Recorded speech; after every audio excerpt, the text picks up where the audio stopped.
Chronology का ये तीसरा पार्ट है जिसका हम वीडियो बना रहे हैं। आज इस वीडियो में हम प्रमुख नियुक्तियों को निधन, पुरस्कार, सम्मान और अन्य विविध जितना भी करंट जीके बचा है वो सारा कवर करेंगे। चलिए स्टार्ट करते हैं। बिल गेट्स पाकिस्तान के हिलाल पाकिस्तान से सम्मानित हुए हैं। बिल गेट्स को जो पुरस्कार मिला वो हिलाल पाकिस्तान। माइक्रोसॉफ्ट के संस्थापक व परोपकारी बिल गेट्स को पाकिस्तान में पोलियो उन्मूलन में मदद करने के लिए उनके प्रयासों के लिए हिलाल पाकिस्तान, जो उनका दूसरा सबसे बड़ा नागरिक सम्मान है पाकिस्तान का, उससे सम्मानित किया गया है। फिर बात करते हैं कोल इंडिया। भारत सरकार की महारत्न कंपनी जो है कोल इंडिया लिमिटेड, उसको भारत की सबसे भरोसेमंद सार्वजनिक क्षेत्र की company, India most trusted public sector company का पुरस्कार दिया गया है। ये इनको पुरस्कार जो दिया गया है वो कोलकाता में उद्योग मंडल एसोचैम द्वारा आयोजित energy meet and excellence award function में दिया गया है। कंपनी को यह सम्मान इसलिए मिला है क्योंकि कोल इंडिया ने बिजली क्षेत्र के लिए कोयले की बढ़ी हुई मांग को पूरा करने के लिए पिछले कुछ महीनों से कोयला उत्पादन व आपूर्ति में उल्लेखनीय वृद्धि कर देश में बिजली संकट नहीं आने दिया। फिर बात करते हैं दादा साहब फाल्के अंतर्राष्ट्रीय फिल्म पुरस्कार 2022 की। इसमें जो बेस्ट एक्टर का अवार्ड मिला है वो मिला है रणवीर सिंह को, बेस्ट एक्ट्रेस कृतिका सेनान को। क्रिटिक्स बेस्ट एक्टर मिला है कियारा आडवाणी शेरशाह मूवी के लिए, और बेस्ट एक्ट्रेस मिला है सिद्धार्थ मल्होत्रा को। अगर वहीं हम बात करें बेस्ट फिल्म की तो सरदार उधम सिंह, क्रिटिक्स में बेस्ट फिल्म है Sardar Udham Singh. Film of the year पुरस्कार है पुष्पा द राइज, सबसे चर्चित मूवी रही है। बेस्ट फिल्म शेरशाह, फिल्मों में उत्कृष्ट योगदान Asha Parekh. Best international feature film another round. Best director Ken Ghosh, state of siege temple attack. Best actor in supporting role Satish Kaushik, Kaagaz के लिए। Best actor in supporting role Lara Dutta, bell bottom के लिए। बेस्ट एक्टर वेब सीरीज़ में Manoj Vajpayee, family man part 2 के लिए। Best actors web series के लिए Raveena Tandon, Aranyak web series के लिए। नेगेटिव रोल में बेस्ट एक्टर है Ayush Sharma. People choice best actor है अभिमन्यु दसानी, और पीपल चॉइस बेस्ट एक्ट्रेस है राधिका मदान। तो ये थे दादा साहब फाल्के पुरस्कार। फिर बात करते हैं नीनांग गुप्ता की। नीनांग गुप्ता को दिया गया रामानुजन पुरस्कार 2021। ये भारत की प्रसिद्ध गणितज्ञ है और भारतीय सांख्यिकी संस्थान कोलकाता में प्रोफेसर है। नीना को विकासशील देशों के युवा गणितज्ञों के लिए जो इसकी रद्दीकरण समस्या की दिशा में काम करने के लिए पुरस्कार दिया गया है भारत सरकार के department of science and technology द्वारा। इसके अलावा इसमें इस पुरस्कार को देने में भारतीय अंतर्राष्ट्रीय गणितज्ञ महासंघ भी शामिल होता है, IMU।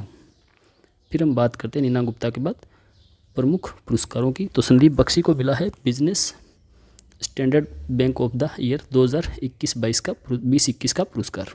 केविन पीटरसन को ICC player of the month award मिला है। मंथ कौन सा? जनवरी का। फिर नितिन गडकरी को माधवराव लेमिये पुरस्कार दिया गया है। डेरिल मिचेल को ICC spirit of the cricket award दिया गया है, न्यूजीलैंड का है ये डेरिल मिचेल। फिर नीरज चोपड़ा को Laureus world breakthrough of the year award हेतु नामित किया गया है, अभी मिला नहीं है, नामित किया गया है। फिर हम बात करते हैं कुछ राष्ट्रीय नियुक्तियों की। तो CBSE बोर्ड को अध्यक्ष जो है वो नियुक्त किया गया विनीत जोशी को। एग्ज़ाम्स कंडक्ट करवाते हैं 1 से 12th, तो CBSE बोर्ड विनीत जोशी को इसका अध्यक्ष नियुक्त किया गया है। टेन किम हर को बैडमिंटन का युगल कोच नियुक्त किया गया 2026 तक के लिए। ठीक है, टेन किम हर। संजीव सान्याल को प्रधानमंत्री आर्थिक सलाहकार परिषद का नया पूर्णकालिक सदस्य बनाया गया है, और प्रधानमंत्री आर्थिक सलाहकार परिषद के अध्यक्ष डॉक्टर विवेक देवराय। फिर बात करते हैं मुनीश्वर नाथ भंडारी की, जिन्हें मद्रास हाईकोर्ट का चीफ जस्टिस नियुक्त किया गया है। इनका जन्म राजस्थान में होता है और ये राजस्थान हाईकोर्ट के भी न्यायाधीश रह चुके हैं। ठीक है, इनका नाम है मुनीश्वर नाथ भंडारी। फिर है एस किशोर को SSC का नया चेयरमैन बनाया गया है। ठीक है, SSC का नया चेयरमैन। M जगदीश कुमार, जिन्हें UGC का चेयरमैन नियुक्त किया गया है। ठीक है, ये पहले JNU के कुलपति थे, वहाँ से रिटायर होकर इन्हें अब UGC का चेयरमैन बनाया गया। UGC की स्थापना भारतीय अधिनियम के द्वारा 1956 में होती है। ठीक है, फिर है रवि मित्तल, इन्हें IBBI बैंक का अध्यक्ष बनाया गया है। IBBI बैंक जो है भारतीय दिवाला एवं शोधन क्षमता बैंक है, जिनकी स्थापना हाल ही में की गई थी। इस बैंक की 1 अक्टूबर 2021 है इसको स्थापना होती है। और ये सेकंड चेयरमैन है। रवि मित्तल जो है वो सेकंड चेयरमैन है, पहले थे इसके एस साहू।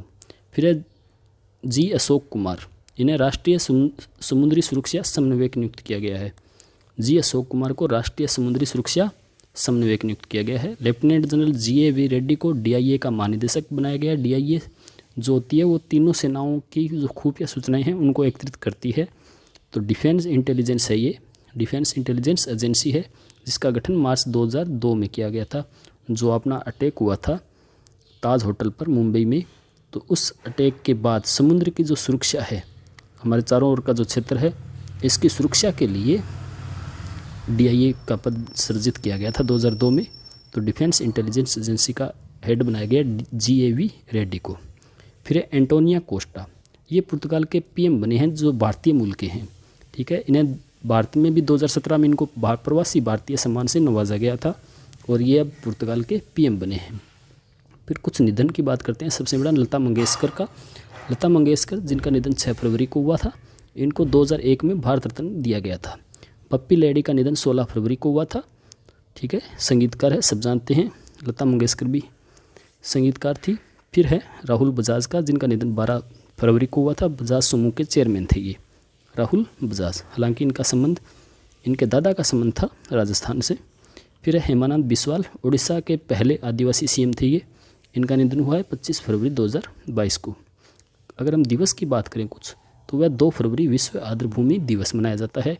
क्यों? क्योंकि 2 फरवरी 1971 को रामसर कन्वेंशन हुआ था ईरान में, तो उसके लिए विश्व आर्द्रभूमि दिवस मनाया जाता है। इसकी जो थीम थी वो थी wetland action for people and nature, एक wetland action for people and nature.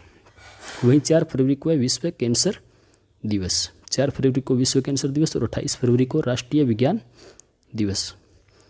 फिर हम बात करते हैं कुछ बुक्स की। तो पहली बुक्स है how to prevent the next pandemic, ये लिखी है बिल गेट्स ने। How to prevent the next pandemic, next pandemic की बात कौन करते हैं? बिल गेट्स करते हैं। A history of Sriniketan, Rabindranath Tagore. Uma Dasgupta, ये बुक है उमा दास गुप्ता की। श्री निकेतन रविंद्रनाथ टैगोर पर बुक लिखी है उमा दास गुप्ता ने। ए nation to protect, Pritam Gandhi Modi. ठीक है, गांधी जी का नाम है, मोदी का भी नाम आ गया, प्रीतम भी आ गया। A nation to protect, Pritam Gandhi Modi. India Africa relation changing horizons, Rajiv Kumar Bhatia ने लिखी है। India Africa relation changing horizons.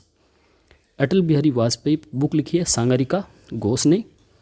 Last है dignity in a digital age, making tech work for all us, ये बुक लिखी है रो खन्ना ने। अब हम बात करते हैं कुछ सम्मेलन की। पहला है देवायतनम, ये हम्पी कर्नाटक में आयोजित किया गया 25-26 फरवरी 2022 को। इसका जो थीम थी वो थी भारतीय मंदिर वास्तुकला की एक लंबी यात्रा। भारतीय मंदिर वास्तुकला की एक लंबी यात्रा। ये सम्मेलन जो आयोजित किया गया वो ASI द्वारा आयोजित किया गया, आर्कियोलॉजिकल सर्वे ऑफ इंडिया द्वारा। नेक्स्ट है वन ओशन समिट, जो फ्रांस ने आयोजित किया। वन ओशन समिट किसके सहयोग से? वर्ल्ड बैंक और UN के सहयोग से 9 से 11 फरवरी 2022। इसका उद्देश्य था अंतर्राष्ट्रीय समुदाय को स्वस्थ व समावेशी समुद्री इकोसिस्टम के संरक्षण व समर्थन देना। नेक्स्ट है विश्व स्तर विकास शिखर सम्मेलन, जो वर्चुअल मोड पर टेरी द्वारा आयोजित किया गया। टेरी है ऊर्जा व संसाधन संस्थान। इसका उद्घाटन नरेंद्र मोदी ने किया 16 से 18 फरवरी 2022 को। अब बात करते हैं कुछ योजनाओं की। मेरी पॉलिसी मेरे हाथ, ये प्रधानमंत्री फसल बीमा योजना 2022 खरीफ की इस फसल पर लॉन्च की गई है 18 फरवरी 2022 को। एक हिल बॉय इंडिया, ये एक पहल है, पहल स्वास्थ्य क्षेत्र में शैक्षणिक संस्थाओं को बेहतर बनाने की। किसके लिए पहल है? स्वास्थ्य क्षेत्र में शैक्षणिक संस्थाओं को बेहतर बनाने के लिए। नेक्स्ट है रूसा। रूसा अभियान है राष्ट्रीय उच्चतर शिक्षा अभियान। इस योजना को ये पहले से चली आ रही है उच्चतर शिक्षण संस्थाओं को। इसका वैसे सेकंड फेज चलाया गया है। सेकंड फेज में ये टियर 2 के जो शहर है वहाँ पर जो कॉलेज और यूनिवर्सिटियाँ हैं उनको ये फंड दिया जाएगा। 31 मार्च 2026 तक इसे जारी रखने की सहमति दी गई है। फिर है नव भारत साक्षरता कार्यक्रम। राष्ट्रीय शिक्षा नीति 2020 में भी इसकी बात की गई थी और बजट में भी 2021-22 में भी बात की गई थी। तो उसी के अनुरूप इस योजना को लॉन्च किया गया है। 2022 से 27 के लिए इस कार्यक्रम को मंजूरी दी गई है।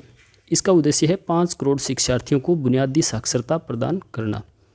और ये जो मिशन है उसमें एक खास बात है कि इसमें प्रौढ़ शिक्षा शब्द का यूज़ नहीं किया गया है, उसकी जगह सभी के लिए शिक्षा शब्द का यूज़ किया गया है।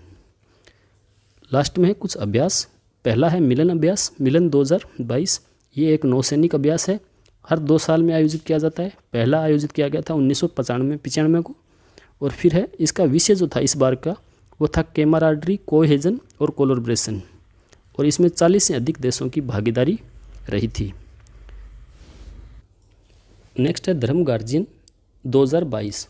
ये भारत व जापान का संयुक्त सैन्य अभ्यास था, जिसे 27 फरवरी से 10 मार्च तक आयोजित किया गया। 12 दिनों का अभ्यास था ये। इसे बेलगांव कर्नाटक में आयोजित किया गया।